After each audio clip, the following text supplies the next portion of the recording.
In this video, we discover together the art and mysteries behind the katana, the legendary sword of the Japanese samurai. In the depths of Japanese tradition, the art of sword making stands as an immortal pillar, witness to an era when craftsmanship and spirituality intertwined to create objects of inestimable value and beauty.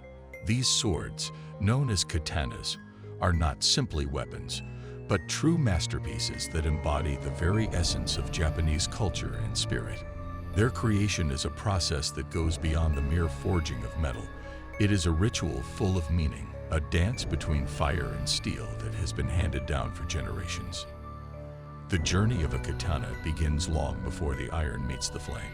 It begins with the collection of iron sand, a task that requires not only geological knowledge, but a deep connection to the earth. The craftsman, with an expert eye and a steady hand, know where the river current has deposited the most iron-rich sand, a precious gift of nature. This sand, through the tatara casting process, will be transformed into tanahagain, the steel from which the finest swords will be made. This unique and ancient method of smelting is only practiced once a year, on a sacred night when fire devours the charcoal and iron to create something magical. The creation of a katana is an art that dates back over 1,000 years, a time when blacksmiths were revered as masters of matter and spirit. The forging process is meticulous and requires absolute dedication.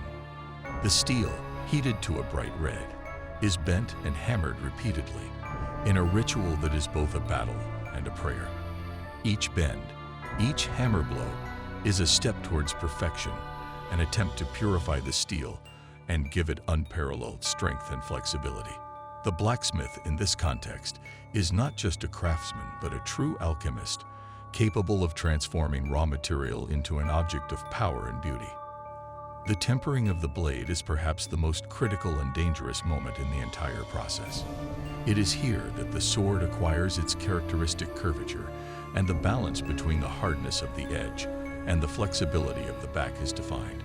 This phase is as delicate as it is spectacular, with the red-hot blade plunged into the water in a whistle of steam and fire.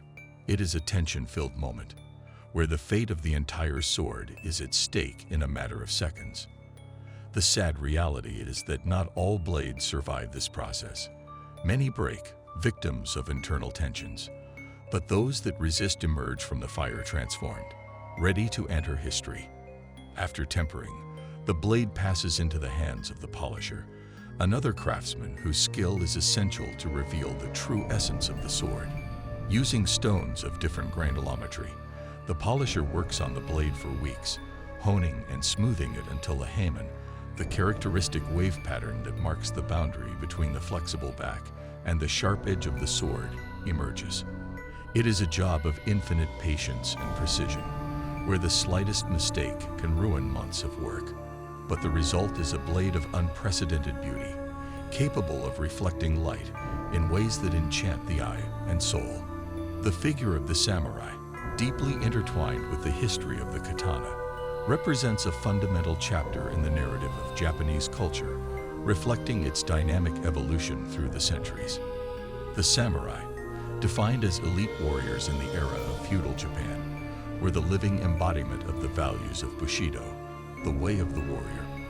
This ethical code, rooted in principles of honor, loyalty, courage, sincerity, and courtesy, went far beyond mere individual behavior, profoundly influencing the social ethos and power structure of the time. The genesis of the samurai era can be traced back to the Kamakura period, initiating a sequence of events that would see these warriors take on an increasingly important role in the political and social fabric of Japan. These men, trained in both the martial arts and the intellectual arts, were not only expert fighters, but also custodians of profound philosophical and literary knowledge, often acting as advisors to their lords. Their influence extended throughout the Muromachi period, 1336 to 1573. Peaking during the Sengoku era, an era of civil wars characterized by political fragmentation and incessant battles for territorial dominance. Bushido emphasized the virtue of loyalty to one's lord and the supreme value of life. seen as expendable on the altar of honor. Death in battle, or through the ritual of seppuku in the event of dishonor, was considered the pinnacle of samurai existence, a final demonstration of loyalty and courage. This vision of life and death was inextricably linked to the katana, considered not only a weapon but a true symbol of the samurai soul. With the advent of the Edo period, 1603 to 1868, and the consolidation of power under the Tokugawa shogunate, the samurai saw a transformation of their role within society.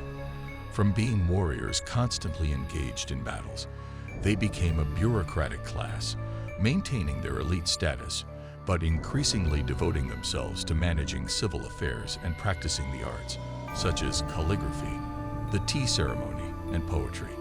The Meiji Restoration in 1868 marked a radical turning point for Japan, leading to the formal abolition of the samurai class and introducing sweeping reforms to modernize the nation along Western lines.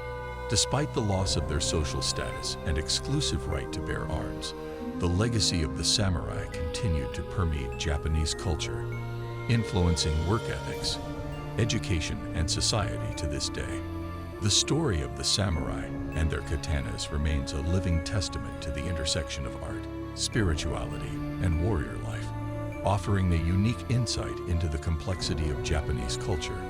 Through the study of these warriors and their legendary swords, we can appreciate the depth of a tradition that continues to inspire respect and admiration throughout the world, a bridge between Japan's glorious past and its dynamic present. But perhaps the true test of a katana is not in its creation, but in its use. Learning to draw the sword from its scabbard, a gesture that may seem simple, is in fact full of meaning, requiring concentration, respect, and precision. Every movement is meditated. Every action reflects the harmony between mind, body, and sword. The use of the katana thus becomes an extension of one's will, a bridge between the ancient and the modern, between the art of war and the spiritual quest. Cutting with a katana is not just a physical act, but a profound spiritual and emotional experience. The feeling of power and precision as the razor-sharp blade slices through the air is indescribable. It is not just a display of strength, but a celebration of the skill, art, and tradition that made that moment possible. The importance of Japanese swords goes far beyond their function as weapons. They are symbols of power, art, and spirituality. A katana is not simply forged. It is created through a process that requires dedication, patience, and a deep respect for materials and history. These principles are reflected not only in the creation of swords, but in all Japanese culture. To study and appreciate the art of the katana is to explore a world where beauty and functionality come together, where every detail has meaning and every creation is a bridge to the past. Through the narration of the Japanese sword-making process, we are reminded that art and craftsmanship can reach heights that touch the divine. Iron and fire, in the hands of skilled craftsmen, become instruments of transformation, creating objects that transcend their mere utility to become witnesses of a rich and profound culture and history. The katana, with its lethal elegance and austere beauty, symbolizes the union between the material and the spiritual, between the human and the divine. In conclusion, the story of Japanese swords and their creation process is a fascinating journey through Japanese history, art, and philosophy. It is a testimony to human ingenuity and the relentless pursuit of perfection. This tale not only captures the imagination, but also invites reflection on our relationship with the objects around us, the values we attach to manual labor, and the importance of traditions in an increasingly future-oriented world. Japanese swords, then, are much more than mere instruments of war. They are cultural icons, works of art, and bridges to a deeper understanding of human nature and its relentless striving for excellence. If you liked the video, leave a like. Let me know in the comments if you want more content like this, and share other interesting topics you'd like us to share. Subscribe to the channel and you will help us grow and bring you new interesting content.